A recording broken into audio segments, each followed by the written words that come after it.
तो ये हमारे पास एफएससी जो है फर्स्ट ईयर उसका चैप्टर है। ये आप लोगों को मैं सॉफ्ट में सेंड कर दूँगी, अदरवाइज़ जो पोर्शन चाहिए होगा उसका मैं पिक्स बना के सेंड कर दूँगी, ठीक है। तो मैट्रिसेस एन क्या है, डिटर्मिनेंट्स के ऊपर है, ठीक है। तो वो जो बुक है हो सकता है कि इंशाल्लाह आप लोगों के क्या है अगर कॉलेज भी ओपन हो जाता है तो हम ऑब्जेक्टिव वगैरह भी डिस्कस करेंगे। उससे पहले मैं कोशिश करना चाह रही थी कि ना सबसे पहले जो है साथ के साथ आप लोगों को कवर करवा दूँ। तो आप लोगों ने लेक्चर आप लोगों को देना ये कल से स्टार्ट हो जाएगा। आज तो मैं रिकॉर्ड कर रही हूँ, ठीक है। तो ये आप लोगों ने साथ के साथ जो है सारे नोट्स ज़रूर बनाने हैं, ठीक है। अच्छा, तो सबसे पहले इसमें जो मैट्रिसेस की ना इंट्रोडक्शन दिया हुआ है कि इसको हमारे पास यानी कि जैसे किसी भी चीज़ को पीछे दरियाफ्त करने के पीछे उसका किसका होता है, तो वो उन्होंने एक्सप्लेन किया हुआ while solving the linear system of equations, ठीक है। लीनियर सिस्टम ऑफ इक्वेशंस यानी सिस्टम ऑफ इक्वेशंस का मतलब है जिसमें काफ़ी सारी इक्वेशन हो, दो या दो से ज़्यादा हो, ठीक है। A new notation was introduced to reduce the amount of writing, ठीक है। तो बार बार हमें जो इक्वेशन लिखनी पड़ती है, वेरिएबल्स बार बार लिखने पड़ते हैं, उसकी बजाय उन्होंने क्या कराया था, एक नया सिस्टम इंट्रोड्यूस करवाया था। असल में ये इक्वेशंस ही की डेवलप्ड फॉर्म है, ठीक है।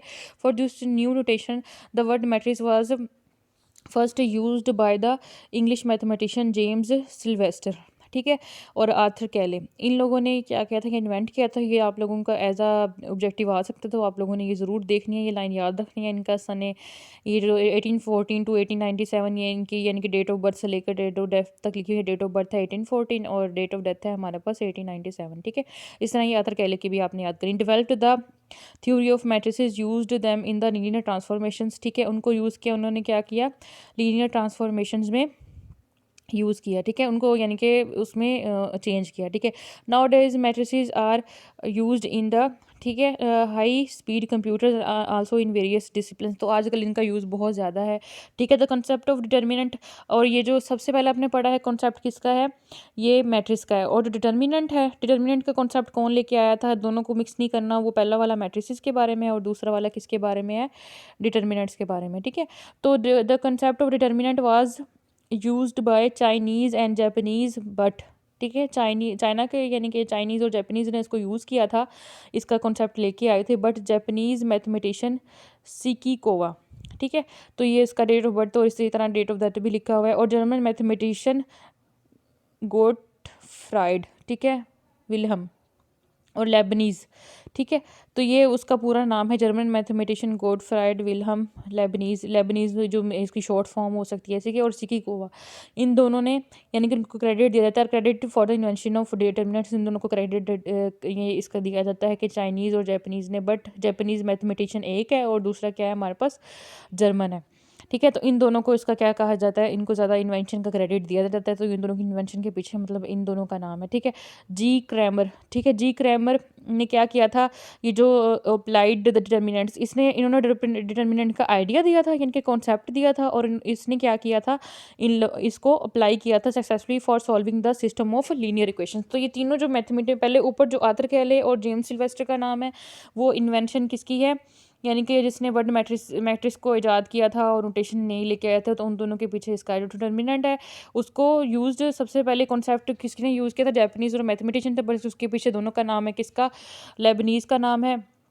और सिकिकोवा का नाम है, ठीक है। उसके बाद हमारे पास इनको यूज़ करते हुए जिसने सॉल्व किया लीनियर इक्वेशंस के लिए सक्सेसफुली, ठीक है, उसके पीछे किसका हाथ है हमारे पास, यानी कि जिसने इसको अप्लाई किया था, जी क्रैमर का हाथ है, ठीक है। A rectangular array of numbers enclosed by a pair of brackets such as, ठीक है। रेक्टेंगुलर एरी, इसका ये जो डेफिनेशन है हमारे पास इन्होंने दी हुई है, the rectangular array of numbers enclosed by a pair of brackets, यहाँ तक आपने करना, सच एज नहीं लिखना, इज कॉल्ड अ मैट्रिक्स। सिर्फ इसकी डेफिनेशन क्या है, डेफिनेशन देखें, a rectangular area of numbers enclosed by a pair of brackets is called matrix. ये सच एज जैसे किया हुआ है, तो एग्जांपल बताई हुई है, आप लोगों ने इसको बीच में नहीं लिखना, ठीक है।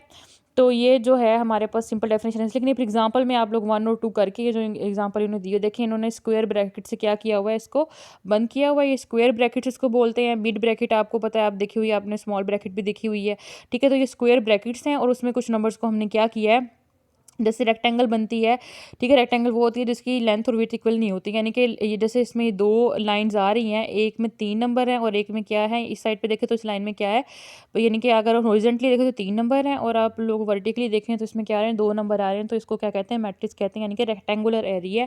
इक्वल नंबर्स नहीं होते, इक्वल हो भी सकते हैं लेकिन बेसिकली ये होता है कि जो मेन चीज़ है वो क्या है, रेक्टेंगुलर शेप है, ठीक है।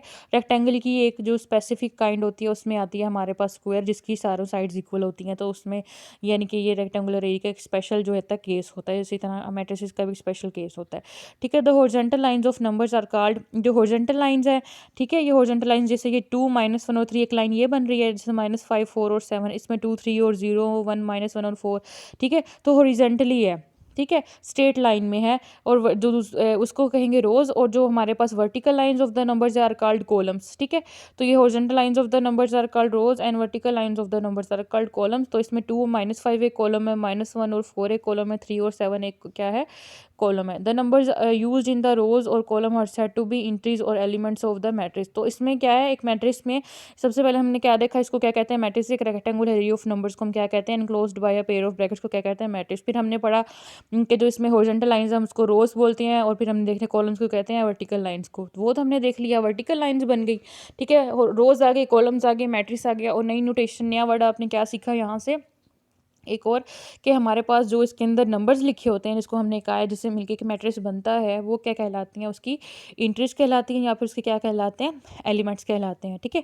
तो ये 2 -1 3 -5 4 7, और दूसरे वाले मैट्रिक्स में 2 3 0 1 -1 4 3 2 6 4 1 और -1, ये सारे के सारे क्या हैं, इंट्रीज ऑफ द मैट्रिक्स हैं।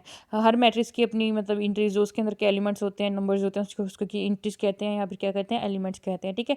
The matrix has 2 rows and 3 columns, यानी कि हमारे पास अगर हम कहना चाहें कि फर्स्ट वाला जो है, देखिए उसकी क्या है, 2 रोज है, यानी कि 2 हॉरिजॉन्टल लाइंस हैं और 3 वर्टिकल लाइंस है, तो 2 रोज होगी और 3 क्या होंगे, कॉलम्स हो गए। इस तरह सेकंड वाला जो मैट्रिक्स है उसकी हमारे पास क्या है, 4 रोज हैं और 3 कॉलम्स हैं, तो यही उन्होंने बताया हुआ है, ठीक है। तो नंबर ऑफ एलिमेंट्स कैसा निकालना है, आपने नंबर ऑफ रोज को नंबर ऑफ कॉलम से क्या कर देना है, मल्टीप्लाई कर देना है।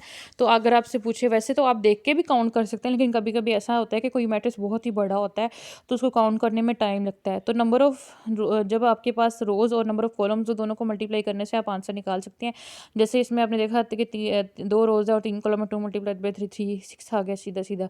दूसरी वे में वैसे दूसरा मैट्रिक्स है, काफ़ी बड़ा है, इसको काउंट करने में टाइम लगेगा, कितने एलिमेंट्स है, आपने डायरेक्ट क्या करना है, नंबर ऑफ रोज 3 है, नंबर ऑफ कॉलम्स क्या 4 है, 3 × 4 12 आ गया, ठीक है आपके पास। अदरवाइज आपको एक काउंट करना पड़ेगा। तो ये काउंट करने का तरीका होता है, तो इन्होंने इसको इसी को जो नीचे ने बात लिखी हुई है उसी का है, the matrix in 1 has 2 rows and 3 columns while the matrix in the 4 has 4 rows and 3 columns, ठीक है। Note that the number of elements in the matrix is equal to the number of rows को number of columns से 4 × 3 12 से होता है। General definition of a matrix, general definition अगर आपसे पूछ लें पेपर में, generally a bracketed rectangular area of m cross n elements, तो आप जनरल वे में देखने लगेंगे कि जिसमें कोई m रोज़ हैं और n कॉलम्स हैं। हमें नहीं पता 1 2 3 4 5 6 7 8 9 10 11 12 कितनी है, इस तरह कॉलम्स का भी नहीं पता, कोई m है कोई n है।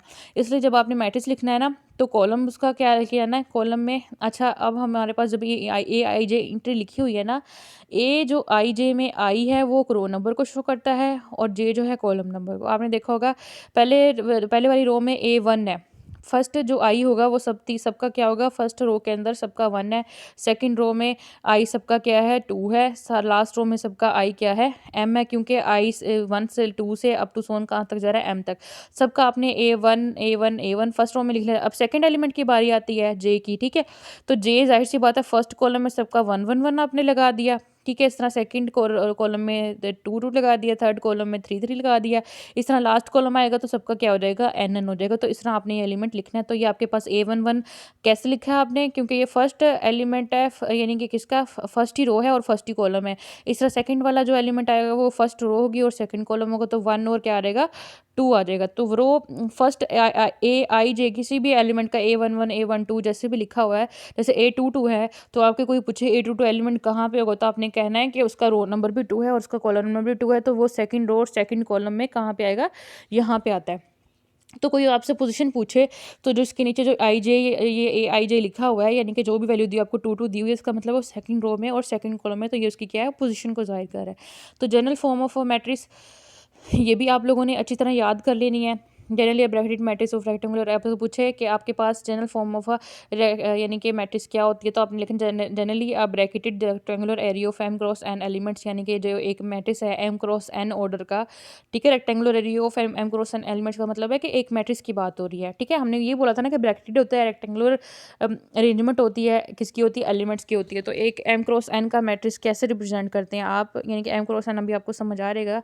एम क्रॉस एन का मतलब है कि एम रोज और एन क्या आ रहे हैं, कॉलम्स आ रहे हैं, ठीक है। तो एम क्रॉस एन उसको मैट्रिक्स बोलते हैं, ठीक है। एम क्रॉस एन कैसे आता है, ऑर्डर ऑफ ये अगर यानी कि ऑर्डर ऑफ अ मैट्रिक्स क्या होता है कि हमारे पास अगर नीचे भी फॉर एग्जांपल कहीं पे आएगा ऑर्डर ऑफ अ मैट्रिक्स के बारे में, अगर यहाँ पे आप लोगों को ये अगले इस पे आना चाहिए, ठीक है। अच्छा, तो ये हमारे पास उन्होंने जब ये शो किया हुआ है सेकंड थर्ड पेज पे, जब आप लोग जाएंगे अपनी बुक के, वहाँ पे क्या है, is called a m by n matrix as written as m cross n matrix, ठीक है। तो हम क्या लिखते हैं जब किसी एलिमेंट किसी भी मैट्रिक्स को लिखना हो और जिसके अंदर एम रोज हो और एन कॉलम, हम किसको कहते हैं, एक एम क्रॉस एन और मैट्रिक्स है, ठीक है। तो एम क्रॉस एन का क्या मतलब है, एम क्रॉस एन क्या कहलाता है, उसका ऑर्डर कहलाता है, ठीक है। तो ऑर्डर का मतलब क्या होता है कि उसमें कितने एलिमेंट्स आते हैं, वो तो आप मल्टीप्लाई करने के बाद, जैसे मैंने आपको पहले बताया, आंसर चेक करते हैं, लेकिन उसको क्या बोलते हैं, इस मैट्रिक्स का ऑर्डर क्या है, एम क्रॉस एन है, ठीक है। एम क्रॉस एन का क्या मतलब है, जैसे हमारे पास पीछे ये था कि ये क्या था, ये 2 रोज थी और 3 कॉलम थे, तो ये 2 क्रॉस 3 ऑर्डर का था मैट्रिक्स, यानी कि 2 क्रॉस 3 मैट्रिक्स था। ये वाला जो था ये क्या, 3 क्रॉस 4 था मैट्रिक्स, ठीक है। तो ये क्या होता है, ऑर्डर कहलाता है। तो आपको कोई कह दे कि ये जो आपने फर्स्ट वाला पढ़ा था इसका क्या ऑर्डर होगा, सेकंड वाला पढ़ा था इसका क्या ऑर्डर होगा, ठीक है। तो ये ऑर्डर निकालने का तरीका होगा। M cross N is called the order of a matrix, वो usually use capital letters such as A B X C X Y, ठीक है। तो ये हम क्या करते हैं, मैट्रिक्स जैसे इसको किसी मैट्रिक्स ए का नाम दे दें, तो आपने मैट्रिक्स के नेम को कैपिटल लेटर से शो करना है। जैसे आप एक सेट को जाहिर करते हैं तो आप उसको, जैसे आपने सेट ऑफ नेचुरल नंबर्स पढ़ा था, हम लोगों ने सेट ऑफ होल नंबर्स पढ़ा था, उसको हम कैपिटल लेटर से शो करते हैं और उसके एलिमेंट्स को क्या करते हैं, स्मॉल लेटर से शो करते हैं। ये छोटी छोटी बातें आपको लिखी हुई हैं, ठीक है। अच्छा, तो ये इन्होंने एक मैट्रिक्स बनाया हुआ है, जैसे आपने पीछे एम क्रॉस एन ऑर्डर का मैट्रिक्स पढ़ा था ना, तो वो उसने लिखा हुआ है, उसने बस उसी को एक्सप्लेन किया हुआ है कि अगर कोई जेथ हो तो ये, अगर आपको ये समझ नहीं आता, बस आप लोग वो देख लिया तो आप लोगों को समझ आ गया होगा, ठीक है। तो इसमें बस यही एक्सप्लेन किया हुआ है, i th row and j th row of a column are indicated in the following representation. अगर आई थ्रो बनानी हो कोई जे थ्रो, आई का मतलब ये होगा, आई थ्रो का मतलब होगा उसमें सारा जो आपके पास होगा, यानी कि आई थ्रो का मतलब होगा कि जिसकी रो के नंबर आई है, तो आपने वहाँ पे 1 2 लिखने के बजाय जो है आपने रो नंबर क्या लिख देना, सबका आई लिख देना है। कॉलम तो आपको पता चेंज हो ही रहा है, 1 2 3 अप टू सो ऑन करते हैं। जेथ कॉलम में क्या होगा, कॉलम नंबर जे होगा लेकिन रोज की चेंज, रो नंबर जो आपने 1 2 3 अप टू सो ऑन कहाँ तक ले जाना है, एम तक ले जाना है, यानी कि A1J A2J A3J AIJ इसलिए कि AMJ तक, ठीक है। तो ऐसे होता है, ठीक है। तो आई जो जे है, for example the element 7 is at the 83 position, ठीक है। एग्जांपल में हमारे पास जो एलिमेंट 7 आ रहा था, ठीक है, ये वाला 7 है, ठीक है। ये कौन सी रो में है, सेकंड रो में है और थर्ड कॉलम में, यानी कि A23 है इसका नाम, ठीक है। तो यही मैंने आपको बताया था, ये क्या है, उसकी पोजीशन इन द मैट्रिक्स है, ठीक है। तो यूज़फुल है किसके लिए, ये चीज़ें मार्क करना किसके लिए यूज़फुल है, उनकी पोजीशन बताने के लिए। यानी कि बेसिकली जो ये ए हमने फॉर्म में लिखे हैं, ये ए सारे के सारे कोई भी एलिमेंट्स हो सकते हैं, ठीक है। यानी कि कोई भी नेचुरल नंबर हो सकता है, कोई भी नेगेटिव नंबर हो सकता है, कोई भी पॉजिटिव नंबर हो सकता है, ठीक है। फ्रैक्शन में भी हो सकता है, किसी तरह का भी हो सकता है, ठीक है। कोई भी रियल नंबर हो सकता है। अच्छा जी, उसमें ए है, AIJ एम क्रॉस एन है। इसी तरह आपने उसको लिखने का क्या तरीका है, अगर या तो इस तरह लिख लें, ठीक है, जैसे ये एम क्रॉस एन का एलिमेंट है, या फिर हम दूसरा क्या तरीका लिख A matrix, A capital A शूज कह रहे हैं उस मैट्रिक्स को किसी ए का नाम, जैसे किसी सेट को आप कैपिटल ए का नाम देते हो उसी तरह ए लिखा इज इक्वल टू सेट का नाम, ए बी सेट्स के ऊपर आपने सेट थ्योरी पढ़ी होगी, इस तरह ए का नाम देके AIJ एम क्रॉस एन कर दिया, ठीक है। तो ये हो गया हमारे पास। अच्छा, AIJ इज़ नोन एज, हमारे पास AIJ स्मॉल AIJ का मतलब क्या होगा, मैंने आपको बताया कि ये फर्स्ट वाला आई क्या है, उसकी रो है, और जे उसका क्या क्या होता है, कॉलम होता है। तो हम इसे क्या लिखेंगे, आई जेथ एंट्री ऑफ द ए है, यानी कि आई जेथ एंट्री का क्या मतलब है कि आई उसकी रो है और जे उसका क्या है, कॉलम है। तो ये नोट में जो बातें लिखी होती हैं इसको थोड़ा सा ध्यान से पढ़ा करें, ठीक है। तो ये सारे एक्सप्लेन हो गए हैं। अच्छा जी, उसके बाद इधर नीचे बारी आती है मैट्रिसेस आपने पढ़ लिया। The elements of the matrices need not to be always numbers but in the study of matrices we shall take the elements of the, कहता है कि ज़रूरी नहीं कि ये नंबर्स ही हों, ठीक है। हम क्या करेंगे, ये सारे के सारे या तो हम लेंगे रियल नंबर्स में से या फिर क्या लेंगे, कॉम्प्लेक्स नंबर्स में से लेंगे। ज़रूरी नहीं है कि ये नंबर ही हों, लेकिन हमने जो अभी तक सिर्फ एफएससी में, क्योंकि सिलेबस हमारा नंबर सिस्टम के ऊपर है, तो हम सारे सिर्फ नंबर डिस्कस करेंगे कि रियल नंबर भी हो सकते हैं और कॉम्प्लेक्स नंबर भी हो सकते हैं, ठीक है। तो ये आप लोगों ने यहाँ पे देख लिया। अच्छा, अब ये जैसे हमारे पास कोई भी मैट्रिक्स होता है, ठीक है, अच्छा नहीं आगे ये पेज आ गया, ठीक है। तो ए मैट्रिक्स, नोट में एक और बात लिखी हुई है, ये भी आप लोगों ने याद कर लेनी है। Matrix A is called real if all of its elements are real, अगर इसके सारे के सारे एलिमेंट्स क्या हों, रियल हों, ठीक है। तो ये हमारे पास क्या कहलाता है, यानी कि हमारे पास ऐसा मैट्रिक्स क्या कहलाता है, यानी कि रियल कहलाता है, अगर उसकी सारी की सारी एंट्रीज क्या हों, हमारे पास रियल हों, ठीक है। तो इसके बाद हमारे पास कुछ डेफिनेशंस आ जाती हैं जिसको आप लोगों ने अच्छी तरह जो है मतलब याद करना है, ठीक है। उसके बाद हम लोग डिफरेंट चीज़ें सीखेंगे। इसमें सबसे इसके बाद आता है हमारे पास रो मैट्रिक्स, ठीक है। अब आसान अल्फाज में मैं आपको याद करवा दी, क्योंकि अब आपका सिलेबस में तो सिर्फ पहले आपके पास मैट्रिक्स आता है और फिर उसका डिटर्मिनेंट आ जाता है, उसके अलावा उन्होंने कोई डेफिनेशन नहीं बोली हुई, लेकिन ये डेफिनेशन छोटी छोटी हम क्या करेंगे, याद करेंगे, ठीक है। तो ये a matrix which has only one row, बस आपने यही याद इतना ही कह देना, इस कॉल्ड अ रो मैट्रिक्स। आपने पूरी डेफिनेशन बेशक याद ना करें, बस आपने कहना है a matrix which has only one row is called a row matrix या फिर रो वेक्टर कहलाता है। इस तरह कॉलम मैट्रिक्स या कॉलम वेक्टर का क्या होगा, a matrix which has only one column is called a column matrix या फिर क्या, कॉलम वेक्टर, ठीक है। तो आपने कोई भी एग्जांपल में फिर आपने लिख देना है, जैसे रो मैट्रिक्स की कोई एग्जांपल थी, इसमें आप यानी कि फॉर एग्जांपल ये जो दिया हुआ है 1 -1 3 और 4, ये एग्जांपल में लिख देना है, ठीक है। और एग्जांपल कैसे लिखते हैं, पहले डेफिनेशन लिखते हैं, फिर ईजी लिख के आपने एग्जांपल में ऐसे मैट्रिक्स लिख देना है, ये आपकी क्या एग्जांपल हो गई, ठीक है। इस तरह कॉलम मैट्रिक्स है, ठीक है।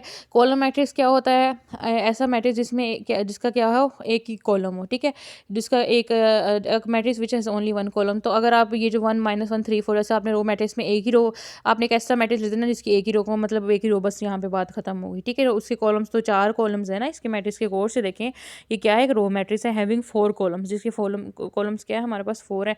आप इसी तरह अगर लिख दें कोई मैट्रिक्स एक ही लाइन में, जैसे इन्होंने ये यहाँ पे लिखा, अब जैसे 1 -1 3 और 4 एक रो में लिखा हुआ है, अगर आप इसको एक ही कॉलम में लिख दें, जैसे 1 लिख दें, फिर -1 लिख दें, फिर 3 लिख दें, फिर नीचे 4 लिख दें, तो ये क्या बन जाएगा, एक कॉलम मैट्रिक्स बन जाएगा, ठीक है।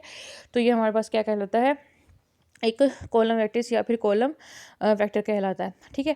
रेक्टेंगुलर मैट्रिक्स क्या होता है कि अगर हमने पढ़ा है कि किसी भी मैट्रिक्स के लिए हमने उसको कैसे रिप्रेजेंट किया था, m क्रॉस n ऑर्डर का हमने जनरल मैट्रिक्स लिया है, ठीक है। अगर उसमें m और n की वैल्यू इक्वल नहीं है, यानी कि नंबर ऑफ रोज और नंबर ऑफ कॉलम्स इक्वल नहीं है, तब वो यानी कि m और n इक्वल नहीं है, then the matrix is set called a rectangular matrix of order m cross n, ठीक है। तो यही आपने लिखना है डेफिनेशन में, if m is not equal to n then the matrix is called a rectangular matrix of order m cross n, that is the matrix in which the number of rows is not equal to the, ठीक है। तो इसमें चाहे पहले वाली definition पढ़ लें या दूसरी वाली डेफिनेशन ज़्यादा बेहतर है, आपने सिर्फ क्या लिखना है, जैसे मैंने आपको बताया रो मैट्रिक्स की क्या डेफिनेशन है, matrix which has only one row, फिर उसकी एग्जांपल, बस डेट इतना सा आंसर है, ठीक है। इस तरह कॉलम मैट्रिक्स की क्या डेफिनेशन है, matrix which has only one column is called a column matrix, और बस इतना सा आंसर, ठीक है। और rectangular matrix is a matrix, जैसे जैसे सेकंड लाइन में लिखा हुआ है, matrix in which the number of rows is not equal to the number of columns,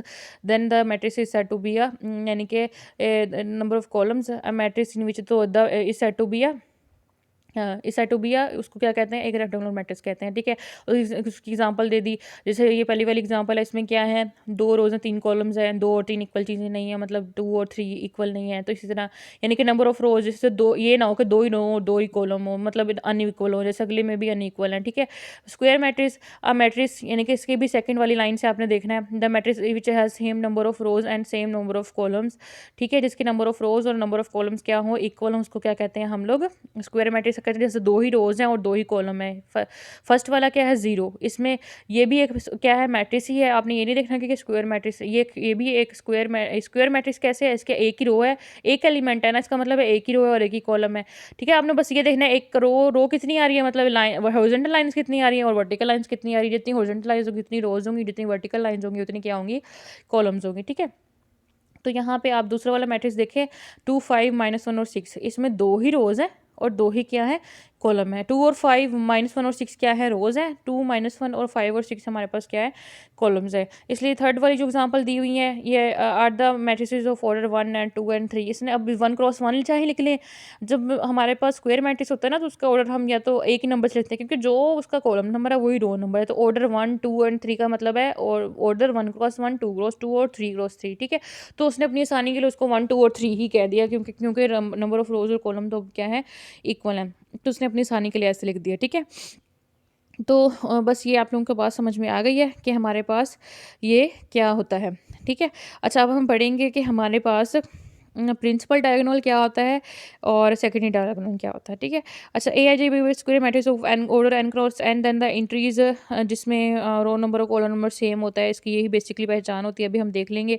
और जिसमें दूसरे वाला दिया हुआ है। ठीक है, अच्छा आपके पास एक, जैसे ये इसको बड़ा कर लेते हैं समझाने के लिए। ठीक है, ये एक मैट्रिक्स है 4x4 का। आगे जितने भी मैट्रिक्स हमने ले रहे हैं ना, कहीं भी रेक्टेंगुलर नहीं बात करेंगे, ज़्यादातर हमारी बात होगी स्क्वायर मैट्रिक्स के ऊपर। ये 4x4 ऑर्डर का एक स्क्वायर मैट्रिक्स है।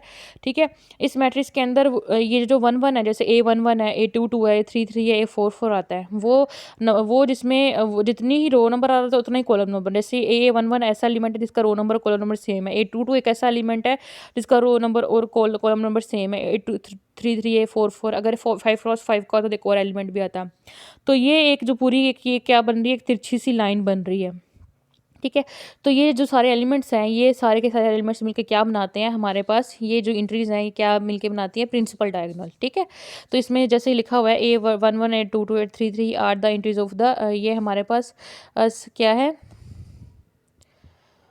ये की सारी द मैट्रिसेस, और ये क्या है, प्रिंसिपल डायगोनल कहलाता है। ठीक है, अच्छा इसके बिल्कुल ऑपोजिट एक और तिरछी लाइन बन रही है। ये तो हो गया जिसमें इक्वल थे, एक इसमें अनइक्वल है लेकिन लाइन ये भी तिरछी बन रही है। ठीक है, ये वाली लाइन जो इसमें A14 A23 A32 और A41। ठीक है, ये वो लाइन है जिसमें हमारे पास जो है, हाँ आपके पास A14 है, A23 है। ठीक है, और A32 है और A41 है, ये वो वाली लाइन है जिसमें अनइक्वल है। ठीक है, तो ये जो सारे के सारे are the integers of the secondary diagonal, ये सारे के सारे क्या है, सेकेंडरी डायगोनल के एलिमेंट्स हैं। वो डायगोनल जिसमें रो नंबर और कॉलम नंबर यानी कि सेम होता है, वो वाले सारे एलिमेंट्स किसके होते हैं, प्रिंसिपल डायगोनल के। ठीक है, और इसी तरह दूसरी वाली जो तिरछी इंटी बन रही होती है, वो दो are the elements of the secondary diagonal. की तरह अपनी याद कर लेने, ये सारे के सारे A11 A22 A33 अब सुन AM। ये क्या होता है, A1N। इसमें क्या करते हैं आप लोग, यानी कि ये जो सेकेंडरी डायगोनल की जब आपने याद करनी है, आपने क्या करना है, इस 1 को बढ़ाते जाना है, इस 1 को 2 3 4 up to so on N-1 N आ जाएगा। ठीक है, इसी तरह N को आपने क्या करते जाना है, कम करते जाना है। N था, N-1 कर दिया, N-2 कर दिया, अप टू सोन करते करते 2 बच जाएगा, और फिर क्या बच जाएगा, 1 बच जाएगा। ठीक है, तो इस तरह आपने इसको याद कर लेना है कि ये एंट्रीज किसकी, अगर आपको पूछिए सारी की सारी A11 से लेकर AMN किसी कोई मैट्रिक्स लिख दें, AIJ का मैट्रिक्स है। ठीक है, उसके कह दें कि let A be a matrix, AIJ लिख दें, M cross N and order का लिख दें, तो उसमें बोलें कि A11 A22 A33 up to so on ANN किसकी एंट्रीज हैं। ठीक है, तो ये किसकी एंट्रीज हैं, हमारे पास प्रिंसिपल डायगोनल की। इस तरह A1N A2N-1 ये 3N-2 लिख दें, आपको ये सारा पूछ लें तो आप कहेंगे कि किसकी एंट्रीज हैं हमारे पास, ये आपने याद कर लेनी किसकी है, सेकेंडरी डायगोनल की। ठीक है, ये कोई ऐसे मैट्रिक्स दे के पूछ लें।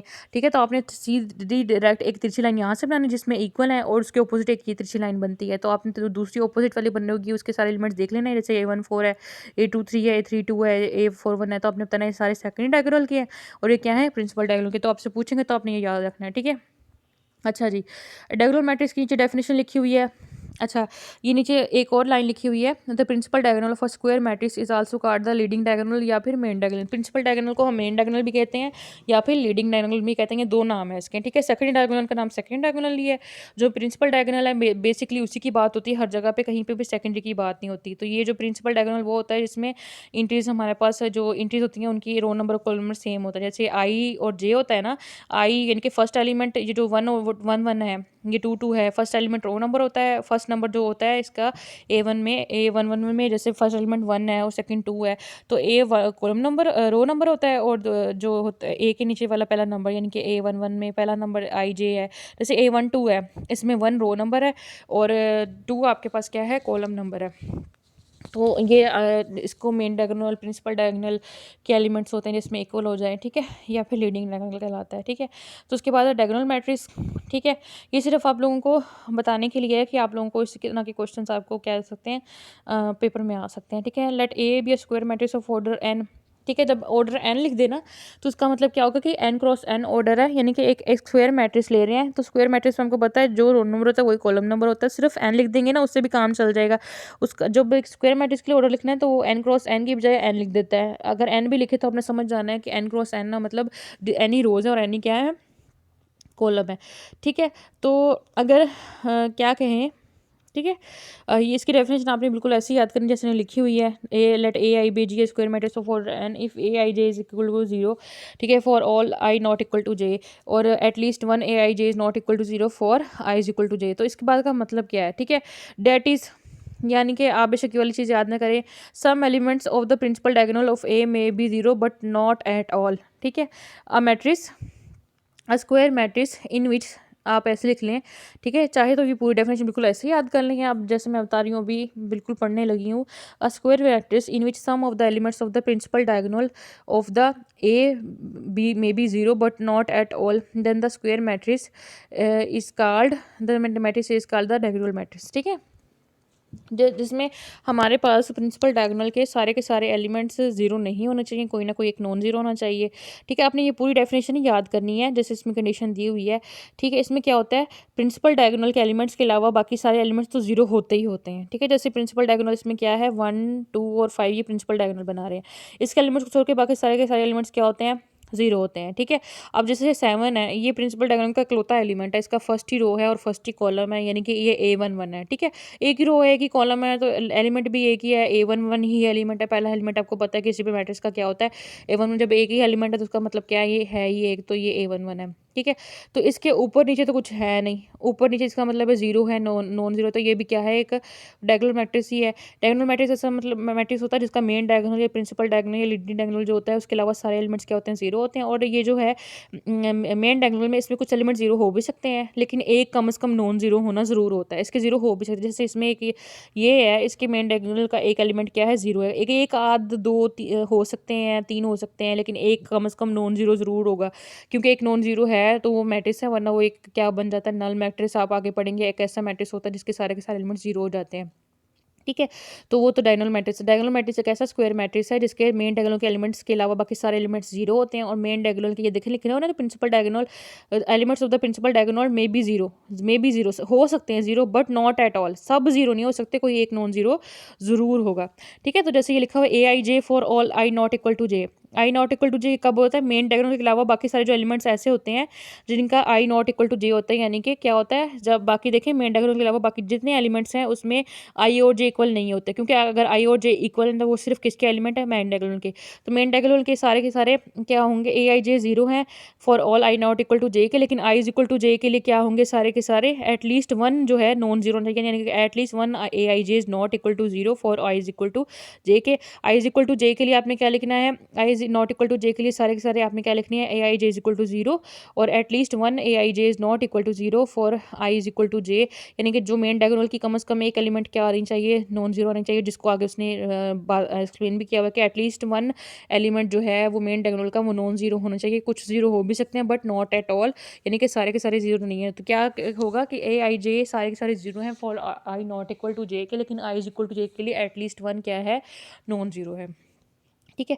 आई होप आप लोगों को मेरी बात समझ में आ गई होगी, ठीक है। उसके बाद है स्केलर मैट्रिक्स। स्केलर मैट्रिक्स क्या होता है कि जिसके मेन डायगोनल के जो सारे एलिमेंट्स हैं, ठीक है, एक ऐसा ऐसा स्क्वायर मैट्रिक्स है जिसके ए I J is equal to zero है, वो उसकी वही कंडीशन है। एक कंडीशन तो वही है जो डायगोनल मैट्रिक्स की कि A I J I not equal to, यानी कि मेन डायगोनल के अलावा बाकी सारे के सारे एलिमेंट्स क्या हैं, यानी कि मेन डायगोनल के ऊपर वो होते हैं जो इक्वल टू जे के होते हैं, ठीक है। A I not equal to J के एलिमेंट्स यानी कि मेन डायगोनल के ऊपर और नीचे, मेन डायगोनल के ऊपर और नीचे सारे के सारे एलिमेंट्स क्या हैं, यानी कि I is equal to J, A I J equal to 0 for I not equal to J. I not equal to J क्या कहाँ पे होता है? मेन डायगोनल के ऊपर होता है, यानी कि मेन डायगोनल का मतलब है कि प्रिंसिपल डायगोनल के ऊपर, ये प्रिंसिपल डायगोनल है, इसके ऊपर भी सारे जीरो और इसके ऊपर नीचे भी, जैसे इसमें था ये मेन डायगोनल है। आई नॉट इक्वल टू जे कहाँ पे होते हैं एलिमेंट्स? डायगोनल के ऊपर, और डायगोनल के क्या होता है? नीचे, क्योंकि डायगोनल ऊपर का मतलब है कि ऊपर वाला ये वाला जैसे 3 है ये 0 है, इसके नीचे ये तीनों एलिमेंट है ये तीनों 0 है, यानी कि मेन डायगोनल है, इसके ऊपर वाला सारा हिस्सा 0 है, इसके ऊपर वाला नीचे मैट्रिक्स का सारा हिस्सा क्या है?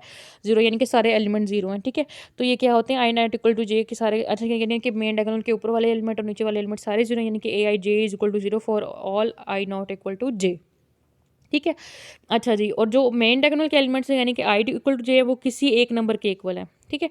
तो ए I J is equal to के, ए आई जे के जो मेन डायगोनल के एलिमेंट है यानी कि A I J is equal to के, ए आई जे फॉर सम, यानी कि वो कौन सा एलिमेंट है? For some at non zero scalar, ये स्केलर नॉन जीरो होना चाहिए, यानी कि के जीरो नहीं हो सकता, कोई भी नॉन जीरो नंबर होना चाहिए। आपको पता है सारे जीरो हो जाएं तो हमने खुद ही कंडीशन रखी थी पहले हमेशा कि ये नॉन जीरो होना चाहिए। ये स्केलर जो है वो नॉन जीरो है, यानी कि ये जीरो के अलावा कुछ भी हो सकता है, ठीक है। तो ये स्केलर नंबर किसी भी एक नंबर के इक्वल होते हैं, वो सारे के सारे, जैसे एक 3 है तो सारे 3 हैं, एक 1 है तो सारे 1 है, जीरो नहीं हो सकते बस, ठीक है। जीरो हो जाएगा तो पूरा का पूरा मैट्रिक्स ही जीरो हो जाएगा, वो तो ही हम कर सकते हैं ना, ठीक है। तो उसमें क्या था? आई इक्वल टू जे के लिए एटलीस्ट 1 नॉन जीरो, उसमें आई इक्वल टू जे के लिए क्या कंडीशन है कि सारे सारे किसी एक स्केलर के इक्वल होते हैं, यानी कि सारे सारे इक्वल होते हैं और किसी एक स्केलर के इक्वल होते हैं। तो 3 3 3 है, ये 1 1 1 है, जैसे 7 7 है, तो ये एक स्केलर है और उसके सारे के सारे उससे क्या हो रहे हैं, यानी कि ये उसके इक्वल आ रहे हैं, ठीक है। तो ये क्या कहलाता है? स्केलर मैट्रिक्स, ठीक है। अच्छा, उसके बाद है यूनिट मैट्रिक्स। यूनिट मैट्रिक्स या आइडेंटिटी मैट्रिक्स क्या होता है? लेट ये हमारे पास कोई भी स्क्वायर मैट्रिक्स है, if A I J is equal to 0, ठीक है। उसके बाद वो यूनिट मैट्रिक्स क्या होता है कि जिसके लिए A I J is equal to 0 for A not equal to, जिससे पहले वाली कंडीशन थी। और अगर सारे के सारे जो हमने कहा था, ये स्केलर मैट्रिक्स में कहा था कि कोई भी स्केलर हो सकता है, 1 2 3 कोई भी नंबर हो सकता है, ठीक है। इसमें क्या है, वो स्केलर क्या हो जाए, एक सिर्फ 1 हो जाए, यानी कि 1 के इक्वल हो जाए, ठीक है।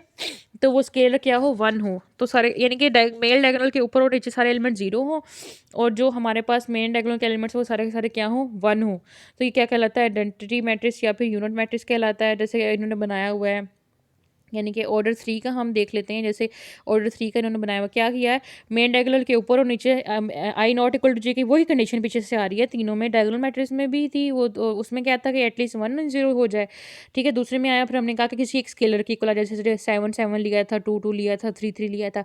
अब हमने क्या कंडीशन लगा दी, नहीं वो स्केलर 1 ही हो, यानी कि A I J, A I is equal to J के लिए सारे के सारे क्या है, 1 के इक्वल है, ठीक है। तो आप लोग ये डेफिनेशन पढ़ेंगे, आप लोगों को अच्छी तरह से समझ आ जाएगी, ठीक है। उसके बाद है हमारे पास ये इन्होंने आपने यहाँ पे ये जो जनरल फॉर्म दी हुई है, जनरल फॉर्म में उसने क्या किया है, उसने सबसे पहले आपने ये 1 1 1 करके अप टू 100 नीचे 1 बना दिया, उसके ऊपर सारे 0 कर दिए, ऊपर नीचे 0 कर दिए। ये आइडेंटिटी मैट्रिक्स है किसी भी ऑर्डर एन का, तो आइडेंटिटी मैट्रिक्स उसने बनाया है किसका, ऑर्डर 3 का बनाएगा, एन क्रॉस एन का है तो उसने एन लेके 0, आपने बस क्या करना है, 1 0 0 फिर 0 1 0 0 फिर 0 1, यानी कि तीसरी रो आ गई। अच्छा, फिर ऐसे डॉटेड डॉट सारे लगा के 0 0 0 ऊपर अप टू सोन क्या कर देना 1। इसको लिखने का क्या तरीका है, पहले फर्स्ट एलिमेंट में आपको पता है आपने ए 1 1 को तो 1 रखना है, क्योंकि आपने खुद कहा है कि A I J for I equal to J के किसके इक्वल है, 1 के इक्वल है, 1 0 0।